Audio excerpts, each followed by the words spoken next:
Hoy os queremos invitar a acercaros a las Damas de Kimoto, de Sawako Ariyoshi.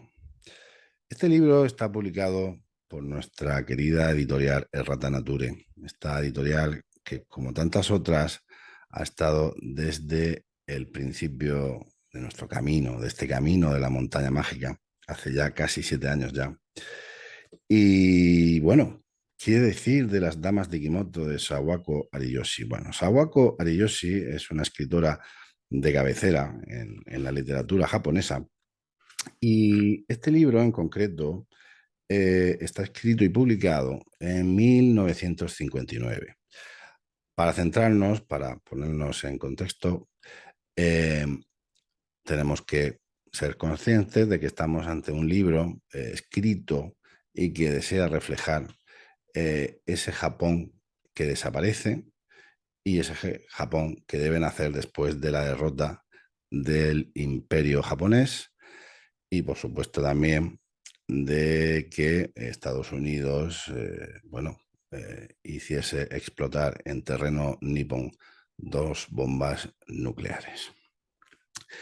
Las Damas de Kimoto podría clasificarse, para que nos entendamos, como una novela de familia, una novela en la que se empiezan a desarrollar las historias cronológicamente y en este caso teniendo como punto central, como eje, los personajes femeninos. Empezaríamos con el personaje de Toyono, es la abuela de Hana, y Toyono, bueno, pertenece a una casa de realengo, una casa tradicional, totalmente tradicional, donde se siguen, digamos, todos los misterios culturales que hay en su sociedad y todos los ritos.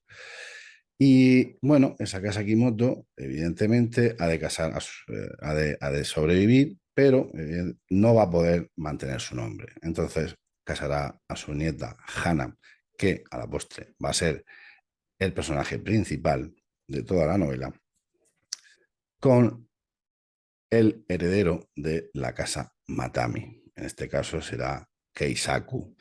Keisaku, digamos, un personaje bien definido, como una persona dispuesta a servir al pueblo, muy podríamos decir, muy emprendedor, etcétera, etcétera, etcétera. Todo una persona con estrella. Pero ya desde el principio, Sawako Ariyoshi nos hace ver las diferencias que hay entre una casa tradicional como la Kimoto y una casa que ha surgido y se ha hecho rica a raíz de la reconversión japonesa de finales del siglo XIX. Esta casa Matami, evidentemente, no sigue al pie de la letra las tradiciones. Y eso se ve muy bien reflejado, por ejemplo, en el primer cuarto de la obra, en la escena de la boda, ¿vale? En esta familia también podremos atender a las diferencias que hay entre los primogénitos y los que no son primogénitos. Keisaku, que evidentemente es ya marido de Hana, tiene un hermano menor, Kosako, que evidentemente pues no se va a llevar bien de ninguna de las maneras porque Kosaku sabe conscientemente de que él nunca llevará, digamos, la bandera de la casa Matami. Más aún le corresponde formar una nueva línea, ¿no? Y bueno, habrá ahí como cierto, digamos, romance.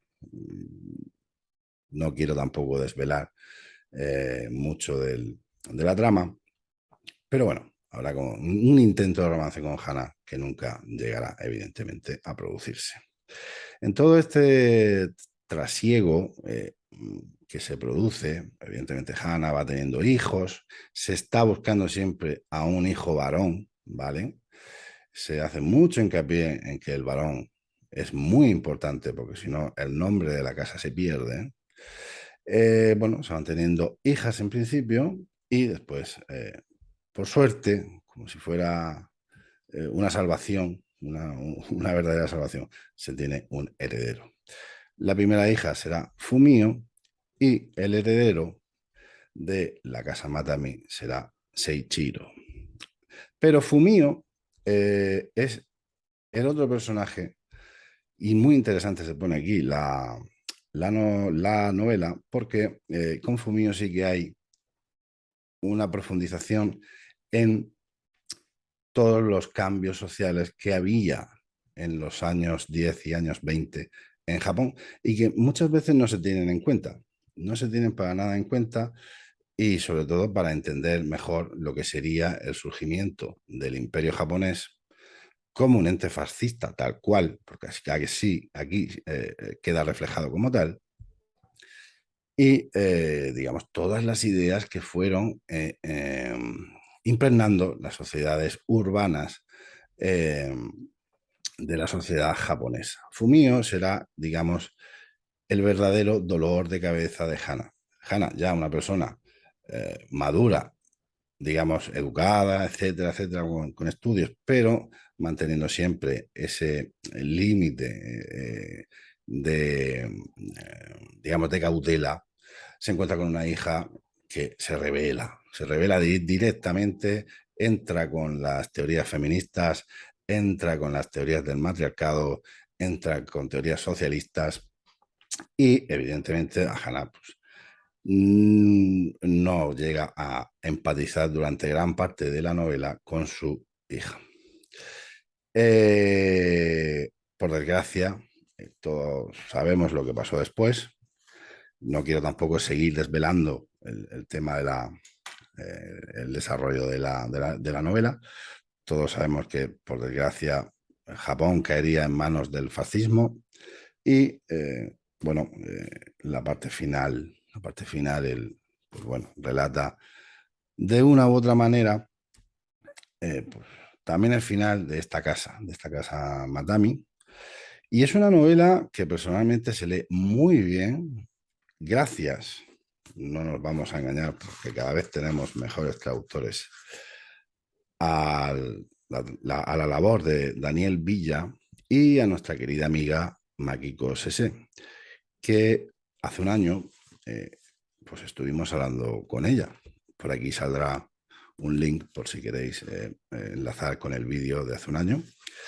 Y bueno, la lectura es muy agradable, es una novela de verdad, como yo digo, de reposo, en el que no te va a exigir un esfuerzo, por decirlo, un esfuerzo mayor. Y más allá, lo que te ofrece es muchos conocimientos, otra visión de ese mundo tan alejado, porque está muy alejado del Extremo Oriente, que es muy interesante que nos acerquemos a través de su literatura a la comprensión de la realidad y a la comprensión de su propia historia. Y en este libro se dan puntilladas, por decirlo de alguna manera, de esa sociedad que no nos queda bien clara, o no nos queda bien claro, perdón, cómo cayó en manos de los militares directamente y en un pseudofascismo bueno, que fue un fascismo total, eh, que arropó a su emperador como si fuera el dios Sol y llevó a Japón a un desastre, bueno, sin precedentes y a convertirse en una maquinaria bélica y, bueno, y de atrocidades importantes.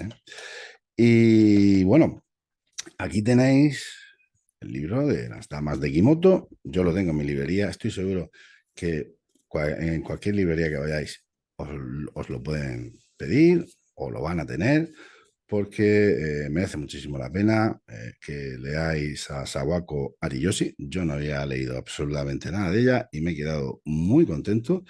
Y felicitar, por supuesto, a Rata Nature porque sigue ofreciéndonos libros de grandísima calidad. Todo por y para vosotros. Un beso.